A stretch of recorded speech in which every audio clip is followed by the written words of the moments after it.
All right, so good. Now Done's got his 60 degree. We're going to go to the 30-foot target, but we're going to need to clear this noodle that's 10 feet in front of us.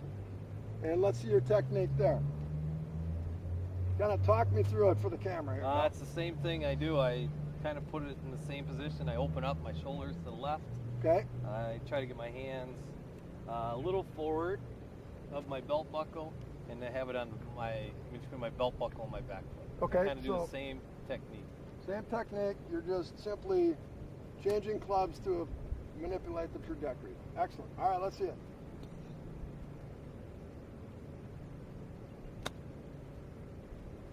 Okay, very good. A little bit of hands, right? That's kind of like a miniature pitch shot, but that's okay. Oftentimes players will go to that more handsy shot to get the ball in the air, okay? You find that it may be less reliable or controllable with the hands involved in the stroke rather than what I would call the classic chip shot where we're just working our arms instead of using our hands. Any issues with like accidentally flying it over? The only issue I've ever had is I shank it once in a while, and I've corrected that. You've corrected that, okay. How do you do that? File down the hosel or? No, to be honest with you, the way I correct this is a technique I learned is if I'm lining up here, I'm looking at the ball, when I'm swinging, I try to I look at this position, and that corrects it. So I look at one ball over. Oh, okay, so you focus your eyes here. Yeah. Okay, that's good. So effectively that probably catches the ball a little bit further out on the club face. Okay, good. Well, I guess that could work. All right, so we're back at it. Same day, full bellies. We had a good lunch. We're back out here. We're going to do some pitching. One of Done's on his student background information sheets, one of his issues is consistently pitching the ball, controlling the distance. So, a little background for myself. When I was a student at the Golf Academy of America, I met Todd Sones, who works out of Chicago. I'm sure he's a well-known PGA instructor. He's been top 50 several times. He visited our class and did some seminars. I had the good fortune of watching several of Todd's seminars and have adopted his method not only of do I use these shots and have changed to his method of pitching the ball in my own game, but I also teach it. I think it's a very simple way to teach it. It's very easy to explain. I've had a lot of good success doing it. So I'm out here with Done today. We've got a little range set up here. I've got some targets out here at 15, 25, and 35 yards. These shots are going to be shots that we would probably not have the choice of a bump and run type of chip shot, right? So it's something that we're going to have to carry over a grassy mound or a bunker or something like that, get the ball up in the air and let it stop relatively quickly. Now, Todd Sones has taught a couple of different variations of this shot, and I'm going to try to teach that to Done today. Todd calls it his toss shot. So I've done a little bit of demonstration with Done already before we went to the camera, and I'm just going to have Done stand over here and we'll go through it real quickly. You can do it with any of your wedges.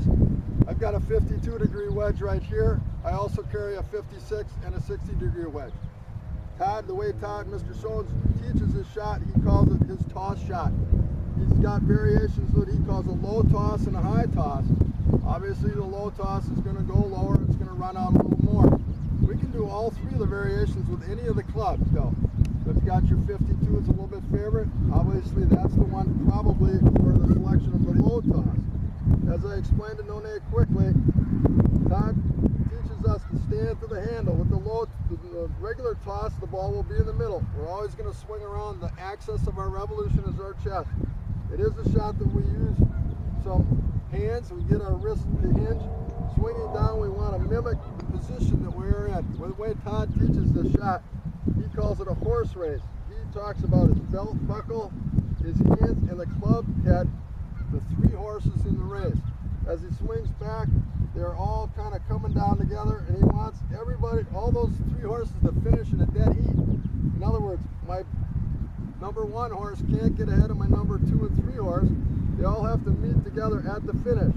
So it just looks like this. It's a nice little toss shot. like that. They're all together at the finish. This isn't going in front of number 3 horse. So that's the regular toss shot. Once again, they can all be hit with different clubs. The low toss, we put the handle forward and we stand to the handle. My axis of revolution is still my chest. Still have the 3 horses in the race. They all finish in a dead heat. And that ball's going to go lower and it'll run further. A high toss is simply the opposite of that. We lay the handle back. It's going to increase the loft. Once again, I stand to my handle. I've got 3 horses going to finish in a dead heat. And I want to make sure that I don't get number 1 horse or number 3 horse finishing first. Simple as that. All right, though, so let's have you hop in and take a crack at it. All right, so Dona hit a nice shot down here. He laid up just about 20 yards short of the creek. And what's your distance you left yourself? I have 97 yards. He's got a 97-yard shot, a nice controllable wedge. He's left himself a nice angle, played up to the left center of the fairway.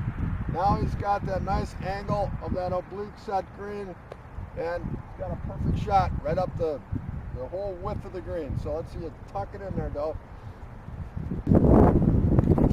Okay, so we just came out of the shop there where we did some analyzation. We just did on the V1 Pro, and even though he's done a good job of fixing his path and really kind of mitigated that problem hook that he was seeing, he's still approaching the ball a little bit with a closed face.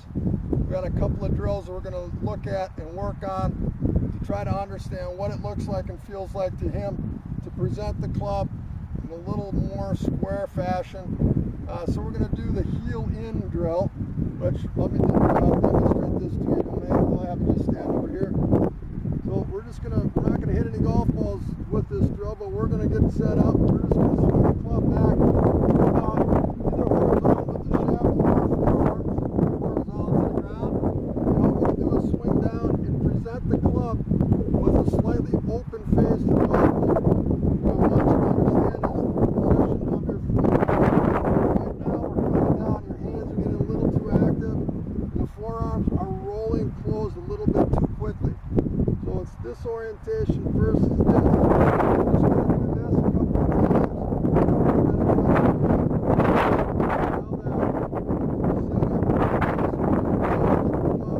In a more open position, okay? Go ahead and let's just try that. We want to kind of focus on understanding